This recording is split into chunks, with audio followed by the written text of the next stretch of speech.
এখন থেকে আপনার প্রিয় সিরিয়ালগুলো ফ্রিতে দেখুন এক্সক্লুসিভলি শুধুমাত্র সান নেক্সটে। এখনই অ্যাপ ডাউনলোড করুন।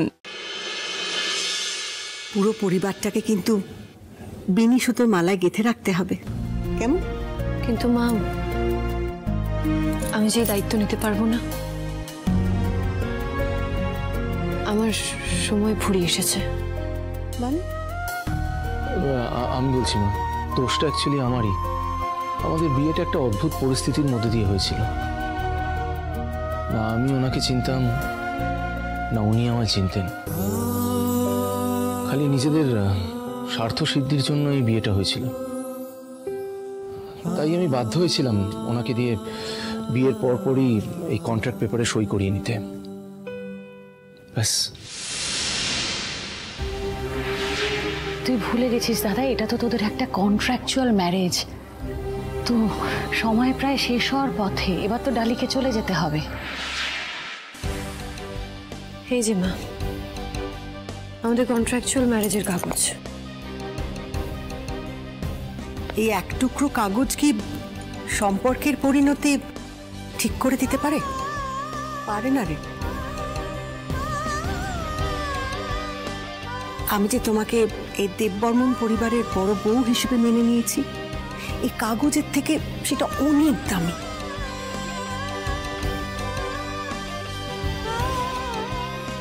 কাল কি দেখেছে বলো তো? কাল কি হবে সেটা কি আমরা জানি? হয়তো এবারের ঠিকানাই তোমার সত্যি সত্যি সারা জীবনের ঠিকানা হয়ে গেল।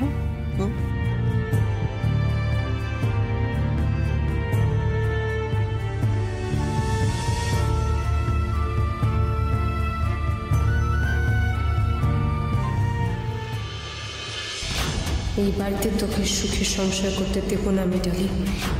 যা কিছু আমি পাবো না সেটা আমি তোকেও পেতে দেবো না। দেখে নিস, একে একে তোর থেকে সবটা কেড়ে নেব। আর তার জন্য ওই ঝুমকে আমাদের হাতের মুঠোয় করতে হবে সৌরভ, করতেই হবে। এই কাজ তো খুব শিগগিরই হয়ে যাবে স্যার। বোম পড়ে গেছে, বোম পড়ে গেছে, এবার শুধু সময়ের অপেক্ষা। ব্যাস। এক সেকেন্ড স্যার, বলতে না বলতে দেখুন, বললাম না সময়ের অপেক্ষা, বোম পড়ে গেছে। দেখুন কল করেছে। Excuse me sir, excuse me. কি ডার্লিং, হঠাৎ আমাকে মনে পড়লো যে? How dare you! তোমার সাহস কি করে হয় যে তুমি আমার ছবিগুলো মর্ফ করলে এভাবে? হ্যাঁ, কি হচ্ছে এটা? সৌরভ, কি করে করলে তুমি এটা? তুমি কি ভেবেছো এভাবে তুমি আমাকে ফাঁসিয়ে? না না ডার্লিং, আমি জানি তোমাকে সামান্য ছবি মর্ফ করে ফাঁসানো যাবে না। তাই জন্য তো তোমার এই ছবিগুলো শুটিং এর দিনই তোলা ফেলা হয়েছিল। আচ্ছা, তোমার মনে পড়ছে তোমার হঠাৎ করে শরীর খারাপ লাগলো, তুমি পাশে ওই সোফাটা গিয়ে বসলে? মনে পড়ছে?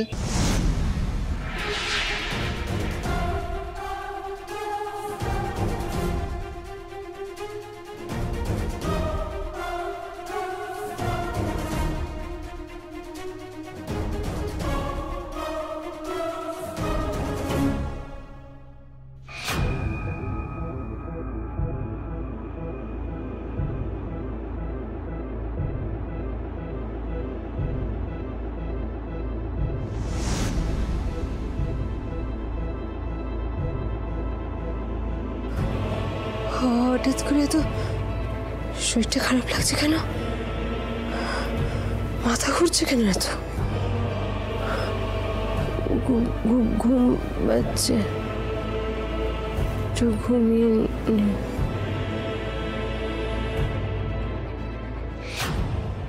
কিন্তু আমি তো সেদিন ঘুমিয়ে পড়েছিলাম। পরে একজন এসে আমাকে,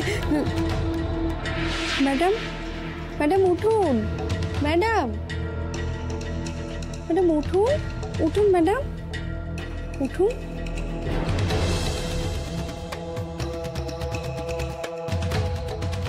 আমি ঘুমিয়ে পড়লাম কেন? ম্যাম, আজকে তো ফটোশুট শেষ, তো আপনি বাড়ি চলে যেতে পারেন।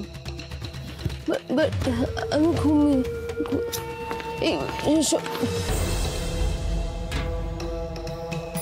মাথাটা কেমন ব্যথা করছে। Impressive, very impressive, good girl. তারপরে তোমার সব মনে পড়ে গেছে?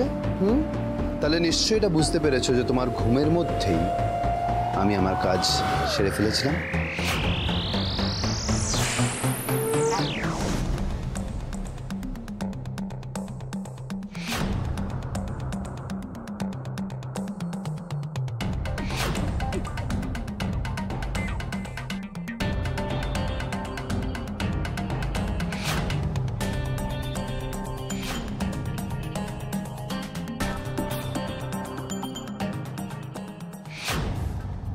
তুমি একটা ক্রিমিনাল। ওকে ব্ল্যাকমেল করার জন্য তুমি এত বড় একটা কাণ্ড করলে কেন? বলো কি চাই তোমার, কি চাই বলো। দেখো কি চাই কেন চাই এত কথা ফোনে হয় না ডার্লিং, প্লিজ দেখা করো, সব বলবো। ইম্পসিবল। বেশ, তাহলে এই ছবিগুলো না হয় সোজা দেববর্মন বাড়িতে। না না, 5টায়, বিকেল 5টায়, হরিতলার মোড়ে, বিকেল 5টায়। Very good darling, thank you so much. ও হ্যাঁ হ্যাঁ, আর একটা কথা। কি? সেটা হলো এই ফটোশুটের দিন তোমার সাথে যা হয়েছে সেটা যদি কাউকে বলো, বলো শুধু না, বলার কথা যদি ভাবো, তাহলে তোমার ছবিগুলো ইন্টারনেটে ভাইরাল করে দেবো। কথাটা যেন মনে থাকে। টুডলস।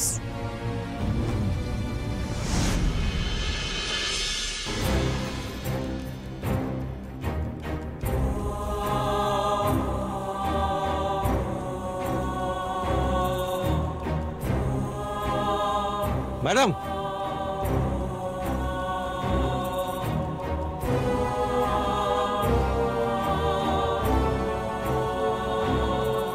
আপনি এখানে? ও, বুঝতে পেরেছি।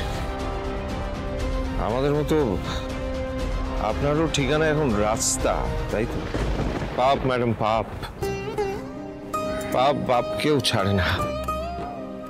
আমিও তো শাস্তি ভোগ করছি ম্যাডাম। আমি অন্যায় করেছি, তার শাস্তি ভোগ করছি।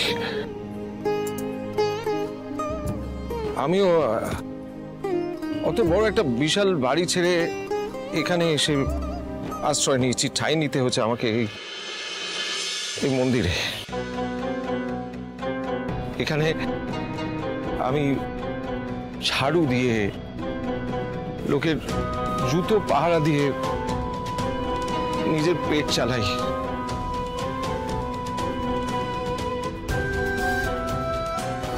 আমার আর কোনো উপায় নেই ম্যাডাম।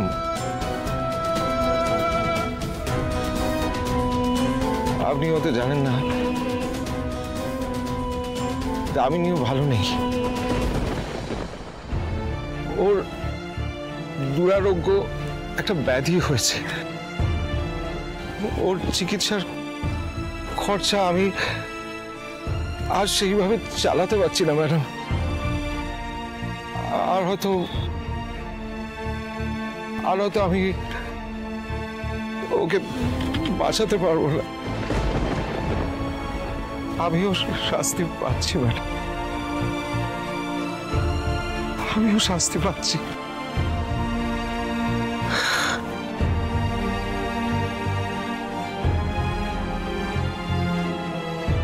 ম্যাডাম, এ কি বলে বোধহয় নিয়তি, জানেন তো? একদিন আমি ওই আকাশে বিরাজ করছিলাম, আর আজ সোজা এসে এই মাটিতে পড়েছি। হ্যালো শেখরবাবু, বলছিলাম যে সামনেই তো ডালির জন্মদিন। এবছর আমি চাইছিলাম বেশ ধুমধাম করে বড় করে সেলিব্রেট করতে ওর জন্মদিনটা। আর তার আগেই তো আবার ওই বিশ্বকর্মা পুজো পড়ছে। হ্যাঁ, অফিসে পুজো হবে তো? হ্যাঁ হ্যাঁ, অফিসে পুজো হবে। তারপরেই বাড়ি ফিরে আমরা একটা ঘুড়ি ওড়ানোর কম্পিটিশন আয়োজন করেছি, খুব মজা হবে। ওকে ওকে ওকে। কাম ডার্লিং। প্লিজ এগো। স্যার। স্যার? আবার কাকে ইনভলভ করেছো তুমি?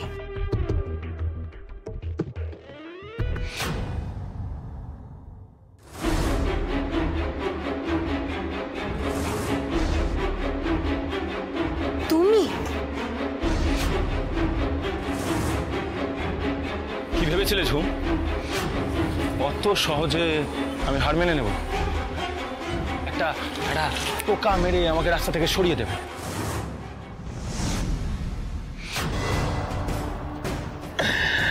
সেটা তো হওয়ার নয় ঝুম। খেলা তো সবে শুরু।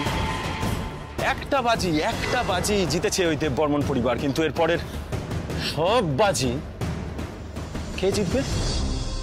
জিতবে এই আর্য ব্যানার্জি।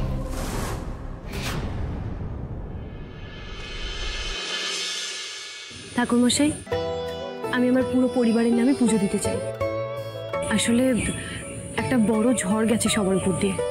আপনি ঈশ্বরকে বলুন যাতে আর কোনো বিপদ আমার পরিবারকে ছুঁতেও না পারে। নিশ্চয়ই মা, পুজোর ডালাটা দাও। হ্যাঁ, এই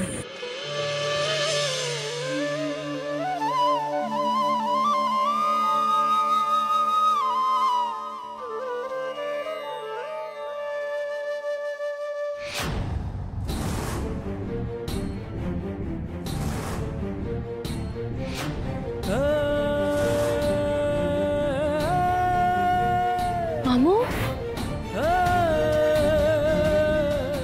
মামু, মামু, তুমি এখানে এই অবস্থায়? কি হচ্ছে? এই সবই আমার প্রাপ্য ডালি।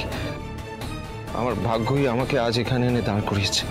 কিন্তু মামু, তোমার এই অবস্থা হলো কি করে? তুমি এসব ফেলো তো, তোমাকে এসব কাজ করতে হবে না। তুমি ফেলো, তুমি চলো আমার সাথে। তুমি চলো মামু, প্লিজ আমার কথা শোনো। তুমি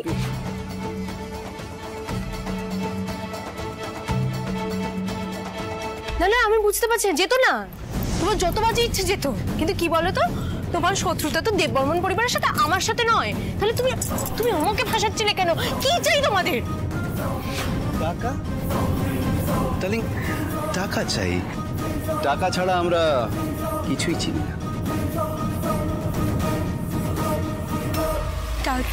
টাকা চাই? কত টাকা চাই? আপাতত এই ছবিগুলোকে ভাইরাল হওয়া থেকে বাঁচানোর জন্য 5 লাখ। কত? 5 লাখ অনলি। পরেরটা আমরা পরে বলে দেবো, কেমন? 5 লাখ টাকা চাই। 5 লাখ টাকাটা আমি কোথা থেকে পাবো? কেন? দেববর্মন বাড়ির বউ তুমি 5 লাখ টাকা জোগাড় করতে পারবে না? বাবা, ঠিক আছে ঝুম, তাহলে আমরা ছবিগুলো ভাইরাল করে দিচ্ছি। সৌরভ। হ্যাঁ স্যার, আমি এক্ষুনি ভাইরাল করব।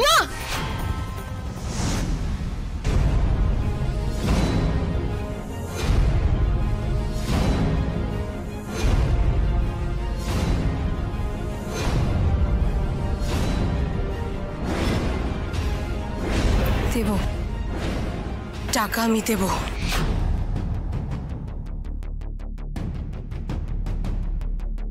গুড গার্ল, এই তো বুঝে গেছো।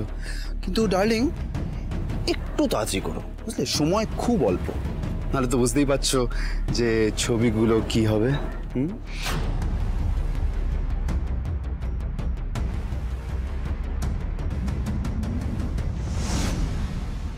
দিদিভাই এখানে কেন ঠাঁই নিয়েছে সেটা আমি জানি, কিন্তু মামু তুমি ডালি, দোষ করলে তো শাস্তি পেতেই হয়।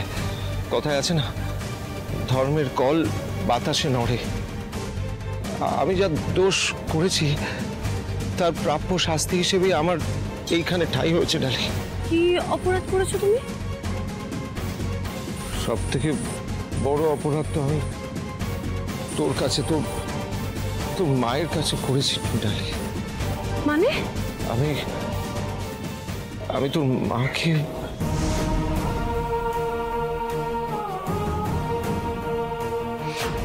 তুমি এক কাজ করো, তুমি এখানটায় অপেক্ষা করো। হ্যাঁ, लेकिन मैं अकेले रहूंगी। আরে বাবা, দৌড়ে যাব, ছুটতে আসবো। আরে আমার জন্য তুই তোর মায়ের কাছ থেকে আলাদা হয়ে গেছিলি ডালি। আমি তোর কাছে অপরাধী। মামু, তুমি এটা তুই পারলে আমাকে ক্ষমা করে দিস ডালি। লোভে আমি অন্ধ হয়ে গেছিলাম। আমার ক্ষমতা থাকা সত্ত্বেও O3 ফার্মাসিউটিক্যালসের মালিকানা আমার বাবার শেখরদাকে দিয়ে দিচ্ছিল। তারপর থেকেই একটা অদ্ভুত হিংসে আমাকে গ্রাস করেছিল, আর সেই হিংসে থেকে জন্ম নিয়েছিল লোভ। আর সেই লোভের বশবর্তী হয়ে আমি একের পর এক অন্যায় করেছি, ভুল করেছি। আমি শুধুমাত্র ঝর্ণার সর্বনাশ করেছি তা নয়, অদিতির বাচ্চা উধাও হয়ে গেছিল সেই ব্যাপারেও আমি ম্যাডামের সঙ্গে হাত মিলিয়েছিলাম ডালি।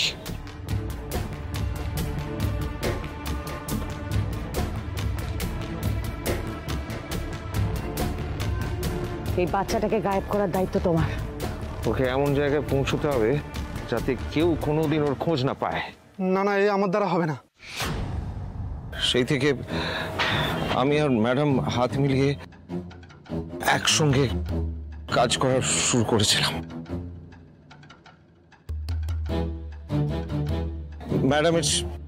ম্যাডামের ছিল শিক্ষকতার উপর রাগ, আর আমার ছিল লোভ। দুটো মিলে মিশে একাকার হয়ে গিয়েছিল।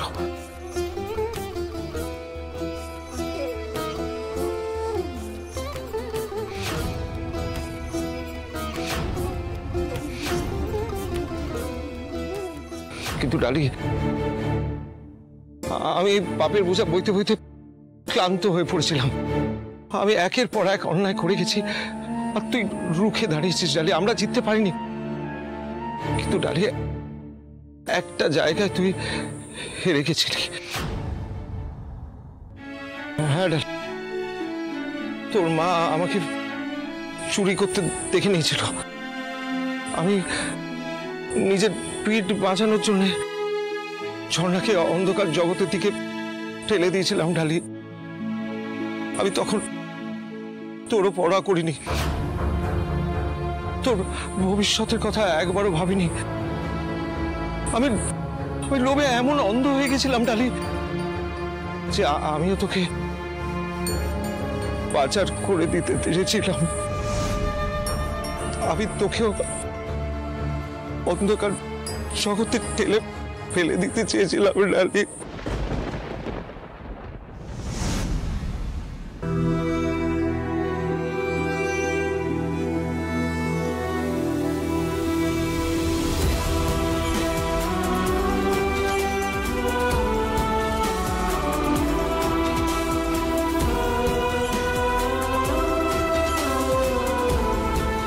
ঈশ্বরের অসীম কৃপা, তুই সেই অন্ধকার থেকে ফিরে আসতে পেরেছিস ডালি। কিন্তু তোর মা পারেনি। ঝর্ণা ওই অন্ধকারের অতলেই তলিয়ে গেছে ডালি।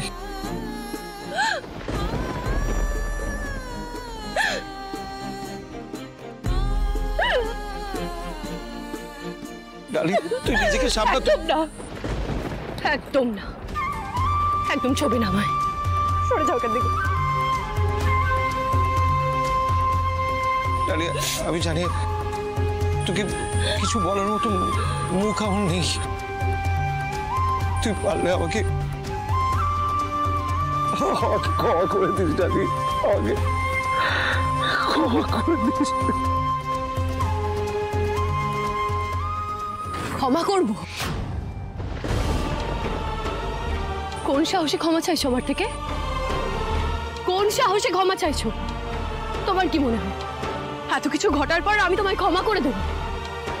আরে মামু, আমার তো ভাবতেও ঘেন্না করছে যে তোমার মতো মানুষকে আমি বিশ্বাস করছি। আসলে কি বলতো, তোমার মতো মানুষ কারোর বিশ্বাস, ভরসা, ভালোবাসা আমার যোগ্যই না। ডালি, তোর যা খুশি আমাকে বলতে পারিস, আমি সবকিছু শুনতে রাজি আছি। আর কি বলবো তোমায় মামু? আমাদের কথা না হয় বাদ দাও, কিন্তু যারা এতগুলো বছর ধরে তোমার কথা ভেবেছে, সেই ভালো মা নিজের কথা না ভেবে তোমাকে অন্ধের মতো বিশ্বাস করছে, তুমি তাদের দিকে ছুরি মেরেছো। আমার মাকে আমার থেকে কেড়ে দিয়েছো, আমাকে অনাথ করে দিয়েছো। কেন মামু, কেন করলে এরকম? বলো কেন করলে? ভালো বাবা, ভালো মা, রণ ভাইয়া, মা, ওরা কি দোষ করেছিল বলো? আমায় উত্তর দাও, কি দোষ করেছিল? ওদের কোনো দোষ ছিল না ডালি, সব দোষ আমার ছিল। আমি অন্যায় করেছি, আমি দোষ করেছি। ঈশ্বর আমাকে যা শাস্তি দেবেন আমি মাথা পেতে নেবো, কিন্তু আমি তোকে কথা দিচ্ছি ডালি, আমি আমার পাপের প্রায়শ্চিত্ত করব। যে করেই হোক ঝর্ণাকে খুঁজে বার করবই। বেশ, তুমি যদি সত্যি অনুতপ্ত হও তাহলে আমার সামনে দাঁড়িয়ে যেই কথাগুলো বললে সেগুলো সবার সামনে স্বীকার করবে। বলো রাজি? পারবো ডালি, আমি সবার সামনে বলবো। দরকার হলে আমি পুলিশের কাছে গিয়েও বলতে পারি। আমার আর কোনো কিছু আড়াল করবার নেই যে আমার এই পাপের ফল আমার স্ত্রীকেও ভোগ করতে হচ্ছে। দামিনীর দুরারোগ্য ব্যাধি হয়েছে ডালি, ও বোধহয় আর বাঁচবে না। তাই আমি আর কোনো ভুল করতে চাই না।